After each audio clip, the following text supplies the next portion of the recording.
Nurudin kalau bisa. Saya sebagai moderator. Nama saya Sofia Atika sebagai narasumber. Saya Ahmad Maulana Faris sebagai narasumber. Perkenalkan, nama saya Supriyanti, saya sebagai audiens.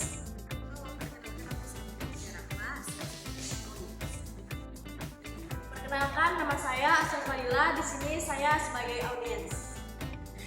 Perkenalkan, nama saya Saka Naswa sebagai audiens dari Bincang Santai hari ini.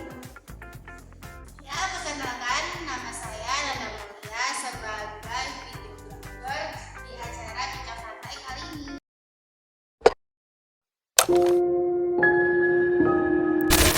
Oke, para audiens, jadi kali ini kita akan membahas tentang tantangan pendidikan pesantren salaf dan kholaf sebagai sarana pembentukan karakter. Yang pertama nih ada Kak Sofi. Nah, gimana nih menurut Kak Sofi tentang tantangan pendidikan pesantren salaf dan kholaf sebagai sarana pembentukan karakter bangsa? Oke, di sini ada tantangan dari pesantren salaf. Nah, sebelumnya kita harus tahu dulu pesantren salaf itu merupakan sebagai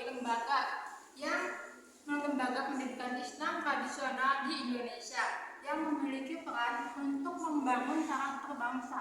Namun, dalam menjalankan peran tersebut, mereka menghadapi berbagai tantangan. Salah satunya yaitu mereka kesulitan untuk mengintegrasikan ilmu pengetahuan modern ke dalam kurikulum yang sudah mereka tetapkan. Akibatnya, lulusan santri tersebut kurang siap untuk menghadapi tuntutan dunia kerja yang semakin kompleks. Selain itu, mereka juga menghadapi tantangan yang merupakan kekurangan sumber daya manusia untuk mengelola dan mengembangkan suatu lembaga pendidikan. Serta mereka juga mengalami keterbatasan dana dan fasilitas sehingga pesantren tersebut terhambat di kualitas peningkatan pembelajarannya. Nah, ada pula tantangan terbesar yang lebih sering dibahas itu tentang konotasi dari masyarakat, konotasi negatif dari masyarakat, yang dimana masyarakat ini sering menganggap bahwa pesantren tersebut merupakan tempat lahirnya pemikiran radikal atau revolusioner. Oleh karena itu, pesantren salaf perlu menunjukkan adanya kontribusi positif di tengah masyarakat dan melakukan adaptasi serta inovasi untuk meningkatkan perkembangan karakter sesuai dengan zaman. Wah, tadi menarik banget ya materi terkait pembahasan kita kali ini. Oke, yang kedua nih ada Kak Faris. Nah, menurut Kak Faris, bagaimana sih tantangan pendidikan pesantren salaf dan kholaf sebagai sarana pembentukan karakter itu sendiri, khususnya pada bangsa Indonesia? Bismillahirrahmanirrahim. Terima kasih sebelumnya kepada Kanisa sebagai moderator pada hari ini. Tadi Kanisa menanyakan bagaimana tantangan pesantren salaf dan kholaf dalam pendidikan karakter di bangsa ini. Tadi sudah dijelaskan oleh Kak Sofi terkait tantangan dari pesantren salaf. Mohon maaf. Perlu diketahui terlebih dahulu bahwasannya pesantren kholaf ini pada awalnya itu kan salaf, akan tetapi menuju ke kholaf itu dengan fokus pengkajian kitab kuning, dan juga di mana itu mulai fokus kepada kurikulum yang telah dilaksanakan di sekolah-sekolah. Adapun tantangannya itu ada beberapa tantangan yang perlu audiens ketahui, bahwasannya yang pertama itu adanya dilema dalam pelajaran umum. Kenapa saya bilang hal ini? Dikarenakan pesantren kholaf ini baru beradaptasi dengan yang namanya kurikulum. Itu adanya tantangan daripada teknologi. Beberapa pesantren di Cirebon ataupun di Indonesia dan sebagainya itu yang berbasis salaf biasanya itu masih beradaptasi dengan teknologi. Jangan sampai pendidikan yang telah dilaksanakan seperti nilai-nilai tradisional itu jangan sampai hilang pada pesantren kholaf yang berubah menjadi salaf, yang berubah menjadi kholaf. Nah, oke, tadi yang sudah dibahas sama Kak Faris juga gak kalah seru nih. Nah, tadi saya ngambil sedikit dari Kak Faris yang disampaikan. Nah, jadi tantangannya itu sendiri salah satunya ada dari tantangan teknologi ya Kak. Nah,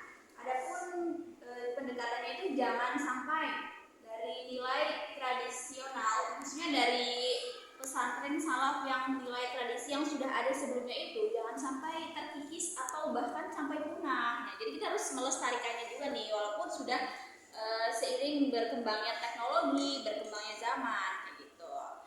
Barangkali dari para audiens yang hadir pada siang hari ini ada yang ingin bertanya terkait tantangan pendidikan pesantren salaf dan kholaf sebagai sarana pembentukan karakter bangsa. Apabila ada yang ingin bertanya, please raise your hand. Oke, ada dua penanya nih. Nah, silakan kakak yang pertama yang pakai kerudung hitam boleh perkenalkan terlebih dahulu namanya, terus asalnya dari mana? Sebelumnya terima kasih kepada Kanisa selaku moderator. Perkenalkan, nama saya Saka Naswa. Saya asalnya dari Kota Majalengka. Saya izin bertanya nih, tadi kan disampaikan oleh Kak Faris ya bahwa adanya tantangan nih, kita menjaga tradisi dari pesantren kholaf tapi juga tidak meninggalkan teknologi. Nah, itu kira-kira gimana sih Kak untuk menjaganya tuh? Apalagi kan sekarang nih zamannya udah teknologi banget kan, terus juga pembelajaran umum. Nah, gimana untuk tidak meninggalkan kesalahan pesantren tersebut? Terima kasih Kak Saka udah bertanya. Sebelumnya pertanyaannya bagus banget nih. Nah, pertanyaan itu untuk Kak Faris. Nah, Kak Faris tadi Kak Saka itu bertanya, bagaimana sih pesantren kholaf itu bisa menjaga tradisinya agar tidak pernah hilang? Pasti kan ada tantangannya sendiri nih. Nah, menurut Kak Faris itu sendiri gimana tuh? Sebelumnya terima kasih kepada moderator dan juga Kak Saka tadi yang sudah bertanya, itu pertanyaan yang sangat bagus ya. Sebelumnya saya juga mondok kebetulan sekarang ini kuliah juga sambil mondok. Alhamdulillah kemarin berkesempatan sebagai pengurus pondok dan juga sebagai mudabir di pondok. Dan pengalaman yang saya dapat ya bahwasannya pesantren pertamanya itu awalnya pesantren yang saya jadi ketua umum itu awalnya dia salah, sehingga tahun 2022 atau 2023 itu mulai berubah menjadi kholaf, yang dimana yang awalnya hanya mengkaji kitab-kitab kuning mulai dari mengintegrasikan kurikulum yang ada. Nah, bagaimana sih cara mempertahankan? Yang pertama itu tadi, pertama dengan mempertahankan nilai-nilai tradisional yang sudah ada pada yang awalnya itu pesantren salaf, yaitu nilai-nilai kitab kuning dan lain sebagainya. Yang kedua, diintegrasikan dengan pembelajaran dengan teknologi. Kita mengaji gimana cara nanti di live streaming, terus juga bagaimana cara kita menyebarkan informasi lewat digital, membuat poster-poster postingan tentang agama dan lain sebagainya. Dan yang terakhir, mengajarkan santri-santri itu agar kritis dalam menerima informasi-informasi yang berkaitan ilmu agama, yang tidak hanya main konsumsi sendiri, akan tapi perlu difilter apakah sumbernya jelas atau tidak, apakah hal ini benar dikatakan di dalam hal kitab tersebut ataukah tidak. Nah, oke, jadi tadi kan sudah dipaparkan. Silakan, kenapa? Saya ingin memperjelas jawaban dari saudara Faris dan menambahkan sedikit pendapat dari saya. Perkenalkan, nama saya Asri Fadila, saya dari Cirebon. Di sini saya ingin berpendapat jawaban dari saudara Faris. Lebih tepatnya saya ingin memperjelas dan menambahkan sedikit pendapat dari saya. Sebelumnya saya setuju atas pendapat dari Faris, di mana pesantren harus tetap menjaga tradisi seperti belajar kitab kuning dan kegiatan keagamaan, namun dengan kurikulum yang banyak menekankan pelajaran umum dan teknologi, kadang untuk kegiatan tradisional jadi terbatas. Selain itu, penggunaan teknologi itu di pesantren itu kan masih terus berkembang dan tidak semua pesantren itu memiliki fasilitas yang sama dan kemampuan yang sama. Oke, terima kasih Kak Afri sudah berpendapat ya terkait tadi dari jawaban Kak Faris. Nah, sepertinya Kak Afri ini dari pengalaman pribadi ya. Oke, dari audiens apa ada yang ingin bertanya lagi seputar yang sudah disampaikan oleh Kak Sofi dan Kak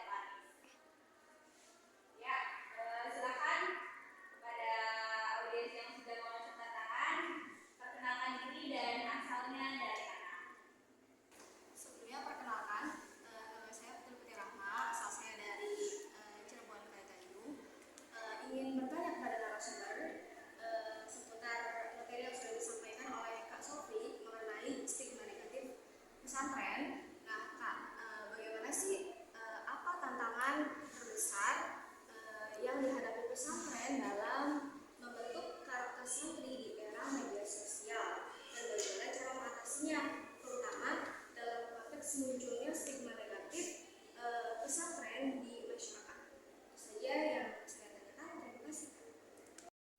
Ya, terima kasih Kak Rahma atas pertanyaannya. Pertanyaannya bagus sekali ya. Nah, jadi tadi itu untuk Kak Sofi nih, tadi Kak Rahma bertanya tentang apa tantangan terbesar yang dihadapi pesantren dalam membentuk karakter santri di era sosial media atau di era digital ini kan. Nah, serta cara mengatasi tantangan tersebut tuh gimana sih Kak? Terlebih kan kita di sini sering munculnya konteks stigma negatif kan. Nah, terhadap pembentukan karakter di pesantren itu sendiri. Menurut Kak Sofi gimana nih?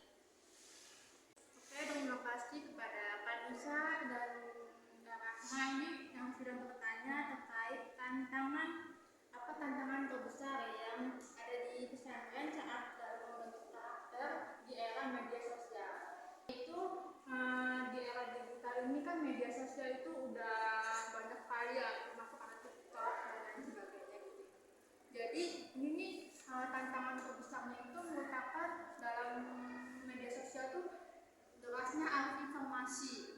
Nah, informasi ini tidak selalu positif dan tidak selalu sesuai dengan ajaran keislaman. Di dalam media sosial ini tempat berkembangnya konten yang bersifat konsumtif, hedonis, dan provokatif. Semua itu bisa mempengaruhi pola pikir, akhlak, terus perilaku pada santri. Nah, selain itu ada pula cara mengatasi tantangan tersebut, yaitu dengan cara penguatan pendidikan berbasis karakter. Jadi dalam sehari-hari ini santri bisa menerapkan karakter yang baik di dalam pembiasaan santri sehari-hari, seperti menanamkan nilai-nilai akhlakul karimah, kedisiplinan, dan tanggung jawab. Terima kasih Kak Sofi atas jawabannya tadi yang cukup lumayan berat ya untuk saya. Tadi Kak Sofi itu menyinggung tentang derasnya arus informasi yang tidak selalu positif nih. Misal, karena kan kita juga sebagai remaja ya, remaja itu pasti kan kita harus memilah di mana hal yang baik dan mana yang hal yang buruk. Terlebih itu kan tentang hal digital yang dimana itu tuh cepat banget menyebar bahkan ke seluruh dunia dalam hitungan beberapa detik saja. Tadi dari Kak Sofi, dari audiens apa ada yang ingin bertanya lagi? Perkenalkan dan asalnya dari mana? Tes lagi sudah. Ya, terima kasih kepada moderator. Sebelumnya perkenalkan, nama saya Sufiati dari Cirebon. Saya sedikit meluruskan dari jawaban pemateri tentang pertanyaan dari saudari Rafa. Sebelumnya saya setuju dengan jawaban pemateri terkait tantangan dan solusi pesantren di era media sosial. Tapi masih bersifat umum gitu dan belum menyentuh akar masalah. Pertama, media sosial itu bukan semata-mata penyebab rusaknya karakter santri. Masalah sebenarnya itu yaitu kurangnya pembimbingan dan pembinaan digital